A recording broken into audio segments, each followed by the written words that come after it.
জয় ঠাকুর। তিনিই গুরু, যিনি অন্ধকার থেকে আলোয় আসার পথ দেখান।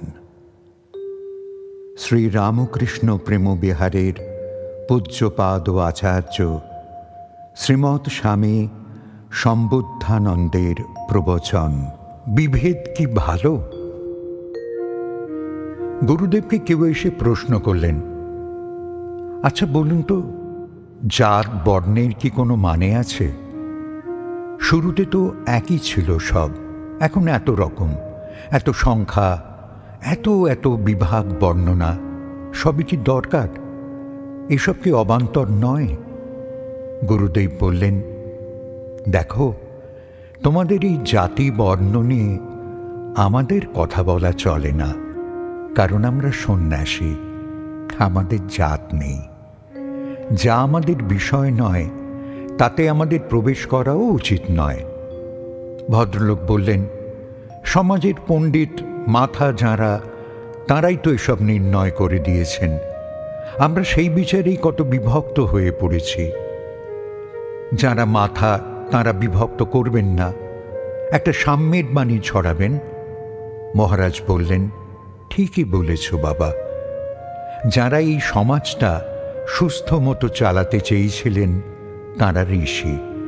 তাঁদের বুদ্ধি, জ্ঞান, ঐশী শক্তির নানা দর্শনে তাঁরা এসব ভাগাভাগি করেছেন।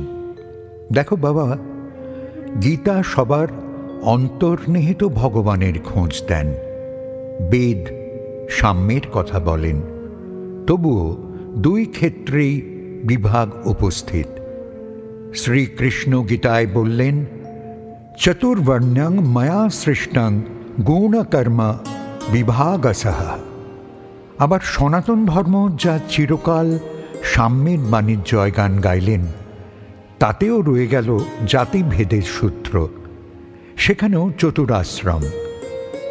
মহাত্মা ঋষিরা কি ভুল দর্শন জানিয়ে যাবেন? আসলে কি জানো বাবা, আমাদের বিচারেই ভুল হয়ে যায়। বাড়ি থেকেই শুরু করো না কেন? দেখো, বাড়িতে আমাদের কত বিভাগ, সম্পর্কের বিভাগ, কর্মের বিভাগ, পোশাক আশাক, সবই যার যেমন তার তেমন। কেউ অফিসে যান, কেউ পড়তে যান, কেউ বা কাজের নির্দেশ দেন, কেউ কেউ কাজ প্রতিপালন করে যান, আবার কেউ কেউ শুধু আয়েশ গড়িমসি করে দিন কাটান। এমন কেন তবে? আমাদের চিন্তা বা বিচারটা খুব উদার, খুব গভীর হতে হবে, অপক্ষপাতীয় হতে হবে। অমন ছোট্ট করে চিন্তা করলে চলবে না। প্রথমেই সমাজ ব্যবস্থার কথা ভাবতে গেলে চিন্তা করতে হবে, সব অনুশাসন কাদের নিবেদন? যদি বিদ্বানদের, দার্শনিকদের হয়, তবে তা মন দিয়ে, গভীর বুদ্ধি দিয়ে বিচার করতে হবে। আর সেই সব বিধান যদি ঋষিদের বিধান হয়, তবে ওতে আর আমাদের কোনো বিচারের অধিকার নেই। যে উচ্চ পর্যায়ের ধ্যান অবস্থায় এই প্রজ্ঞার ফসল আমাদের জানিয়ে দিয়ে গেছেন, তাতে ভোগ লোলুপ মন, আয়েশক্লিষ্ট মন বিচার করতে পারবে না। মলিন জিনিস শুদ্ধ জিনিসকে ধারণ করতে পারবে না। মলিন শুদ্ধকেও মলিন করে দেয়। আমরা রিপু রোগাক্রান্ত, দুষ্ট, তাঁরা পবিত্র, শুদ্ধ, ইন্দ্রজিৎ। তাদের না ছিল ভোগ, না ছিল বাসনা। তাঁদের সাথে আমাদের তুলনা হয়? তাঁদের বিচারকে আমরা এই দুর্বল পুঁথিগত জ্ঞান দিয়ে বিচার করতে পারব? আবার দেখো না, তোমাদের সমাজ ব্যবস্থা, চাকরির জগৎ, সেখানেই বিদ্যা, কসরত এসব ভিত্তিতে চাকরির বিভাগ তৈরি হয়ে গেছে। যারা শরীরে অসম্ভব পটু, তারা মিলিটারি, পুলিশ এসব পেশায় যান। ইঞ্জিনিয়ার, ডাক্তার, উকিল, মাস্টার, কত বিভাগ আমরা নিজেরাই করে নিয়েছি। তাতে কি সমাজটা খারাপ চলছে বাবা?